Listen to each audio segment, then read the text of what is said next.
Hello दोस्तों, आप सभी का स्वागत है ऑप्टूजस पे। मैं आपकी एजुकेटर स्वाति। आज हम जीडीपी डिफ्लेक्टर जान लेते हैं कि जीडीपी डिफ्लेक्टर होता क्या है। जीडीपी डिफ्लेक्टर जो है आपके इन्फ्लेशन को अच्छे से मेज़र करता है कि हमारे इकोनॉमी में कितना इन्फ्लेशन है। जीडीपी क्या होता है जान लेते हैं पहले।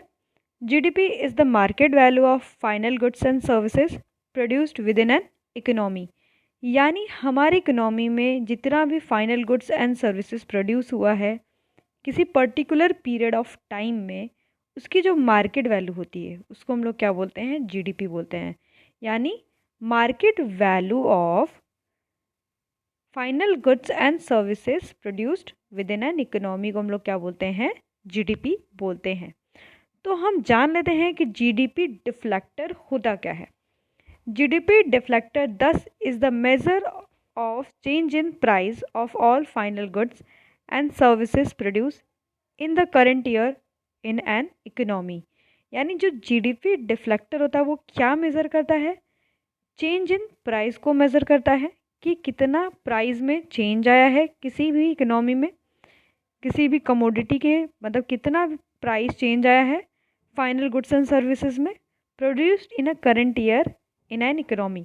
जैसे हम एग्जांपल ले लेते हैं कि 2020 में जो गुड्स एंड सर्विसेज थी हमारे कंट्री में, फाइनल गुड्स एंड सर्विसेज जो हम प्रयोग कर रहे थे, यूज़ कर रहे थे, उसके प्राइस में कितना गिरावट आया है या फिर कितना बढ़ोतरी हुई है, वो किससे हम नापते हैं, जीडीपी डिफ्लेक्टर से हम उसको नापते हैं।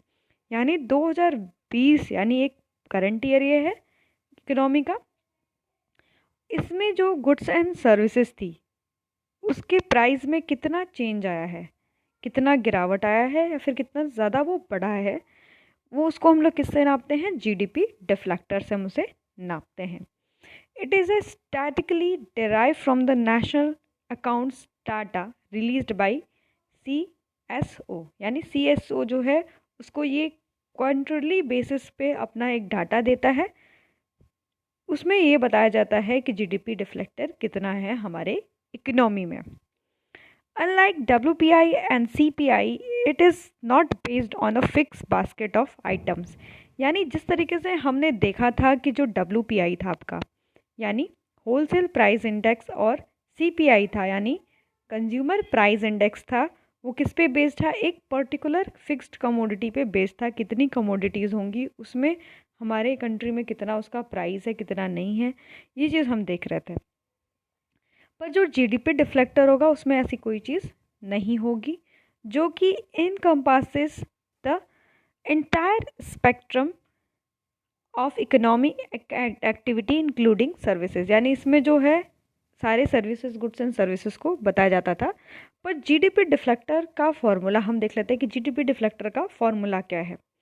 GDP deflector equals to nominal GDP at current price, यानी हमारा जीडीपी कितना है करंट प्राइस पे देख लेते हैं, and divided by the real GDP at constant price. यानी रियल जीडीपी से इसको nominal GDP at current price को डिवाइड कर देंगे real GDP at constant price से, तो हमारा क्या आ जाएगा, जीडीपी डिफ्लेक्टर आ जाएगा। तो ये हो गया जीडीपी डिफ्लेक्टर। और इसको जो ये डाटा है उसको कौन देता है, CSO, ठीक है।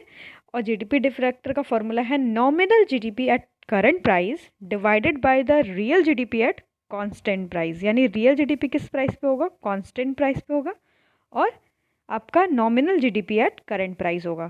तो एक बार हम रिवाइज कर लेते हैं कि जीडीपी डिफ्लेक्टर होता क्या है। जीडीपी डिफ्लेक्टर आपका बताता है कि हमारी इकोनॉमी में जो चेंज हुआ है प्राइस में किसी भी final and goods and services में करंट ईयर में, उसको कौन बताता है, जीडीपी डिफ्लेक्टर बताता है।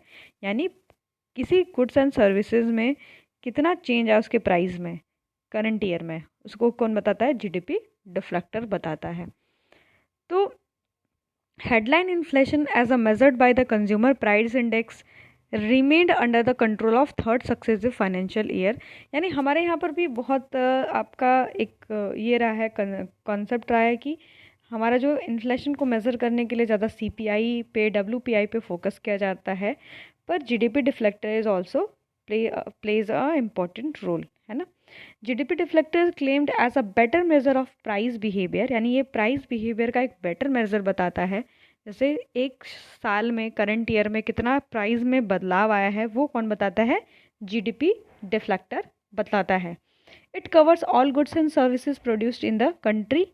RBI government do not use it for policy making as GDP deflector data comes once in a quarter, not monthly unlike WPI and CPI। जैसे CPI और WPI होते हैं वो किस बेसिस पे आते हैं? हर मंथ में आते हैं ये।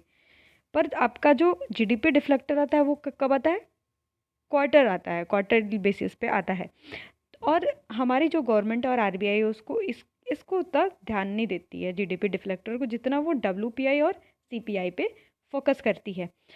तो ये आपका हो गया जीडीपी डिफ्लेक्टर। जीडीपी डिफ्लेक्टर एक तरीके का बताता है कि हमारे इकोनॉमी में जो गुड्स एंड सर्विसेज है उसमें कितने प्राइस चेंज आए पर्टिकुलर ईयर में, यानी करंट ईयर में, तो उसको जीडीपी डिफ्लेक्टर बोलते हैं।